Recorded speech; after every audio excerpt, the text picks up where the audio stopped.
اعوذ باللہ من الشیطان الرجیم، بسم اللہ الرحمن الرحیم۔ اسلامک ٹیچر ویڈیوز میں خوش آمدید۔ پیش خدمت ہے خوبصورت خطاب حسنات احمد چشتی کی آواز میں، ملاحظہ فرمائیے۔ دیکھو 11ویں شریف کے عنوان تے جدوں محفلاں ہوندیاں نے تو لوگ ذکر کرتے ہیں کرامات غوث اعظم دا، اور غوث اعظم دی 11ویں تو وہ لوگ فائدہ اٹھاتے نے، مسند دے وارث بن گئے نے جنہاں کو دیکھ کے بھی قرآن پڑھنا نہیں آتا۔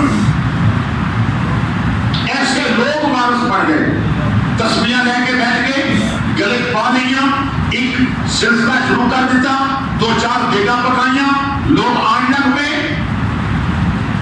آدمی لوگ کہتے ہیں فلاں کول جناب بہت کچھ ہے، جب وہ دیگاں پکاتا ہے تو بڑا رش ہوتا ہے۔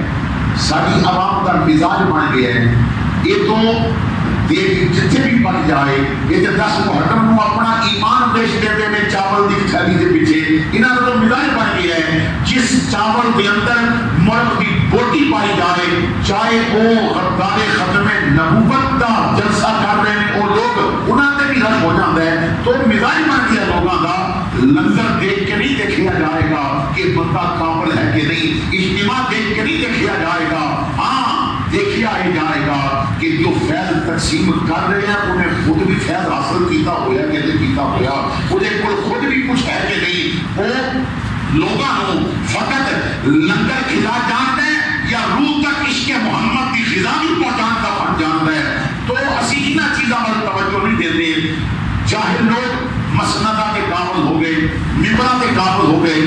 حضرت محدث ابن جوزی رحمۃ اللہ تعالیٰ علیہ، حضور غوث اعظم اور آپ کا زمانہ ایک ہے، اور محدث ابن جوزی اپنے آپ کو بہت بڑا عالم سمجھتے سن اور باقی بہت بڑے عالم سن، لیکن انہوں کا مزاج ایسی کہ میرے تو بڑا کوئی عالم نہیں، اور غوث اعظم کے متعلق وہ ایک نظریہ رکھتے سن کہ پیر نے ٹھیک ہے لوگ انہوں کو لاتے نہیں، لیکن علمی دنیا کے اندر شاید انہوں کا مقام نہیں ہوئے گا۔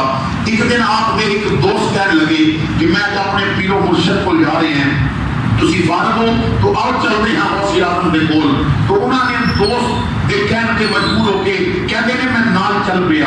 تو جب میں محفل دے اندر پہنچیا، تلاوت شروع ہوئی، محفل کا آغاز ہوا، تو قاری صاحب نے ایک قرآن پاک کی آیت پڑھی سی، تو غوث اعظم نے فرمایا بس ایک کافی ہے۔ فرمایا دوستو آج اسی آیت کی تفسیر تہاڈے سامنے بیان کر دینا ہے، اسی دے رموز تہاڈے سامنے بیان کر دینا ہے۔ پھر آپ نے گفتگو شروع کی تھی، اس آیت کی ایک تفسیر بیان کی تھی۔ تو وہ دوست میرے کو پوچھتا ہے محدث ابن جوزی کہتے ہیں کہ یہ تفسیر آپ کو بھی آتی ہے؟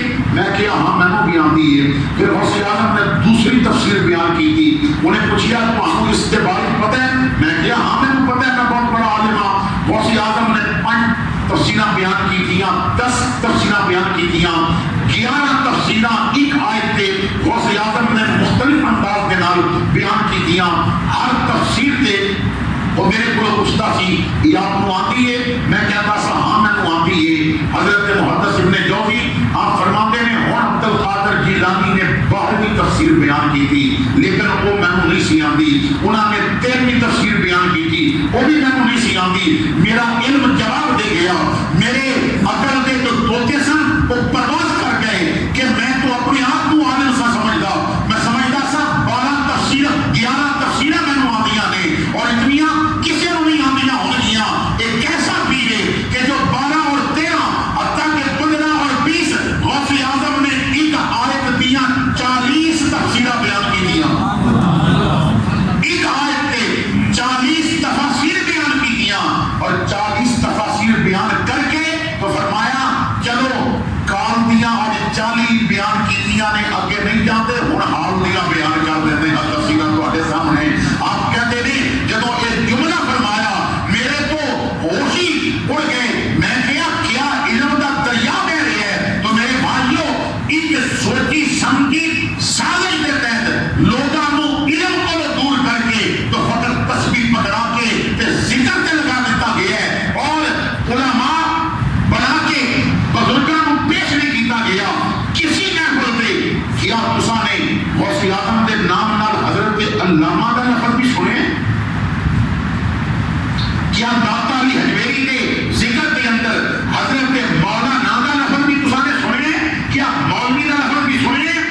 سوچی سمجھی سازش کے تحت